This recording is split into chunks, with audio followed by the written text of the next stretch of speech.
ఎమ్మెల్యేలపై అనర్హత అంశంలో హైకోర్టు తీర్పును స్వాగతిస్తున్నామన్నారు కాంగ్రెస్ నేత అద్దంకి దయాకర్. రాజ్యాంగబద్ధంగా వ్యవహరించాల్సిన సంస్థల మధ్య భేదాభిప్రాయాలు ఉండకూడదన్నదే అందరి ఉద్దేశం అన్నారు.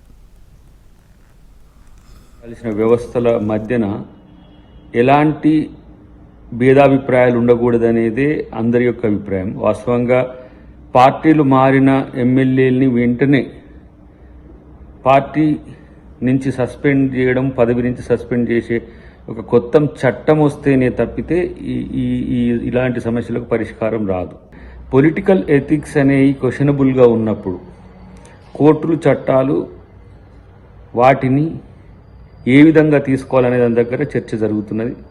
డెఫినెట్గా వాళ్ళు హైకోర్టు తీర్పు మీద ఛాలెంజ్ చేయడానికి సుప్రీంకోర్టుకు పోతారు. గతంలో కాంగ్రెస్ పార్టీ కూడా ప్రయత్నం చేసింది, అది వెంకటరెడ్డి గారి, సంపత్ గారి కేసులో. At the same time BRS కూడా వెళ్ళే హక్కున్న నైతికంగా ఆ హక్కును కోల్పోవడం అనేది ఇక్కడ చర్చ.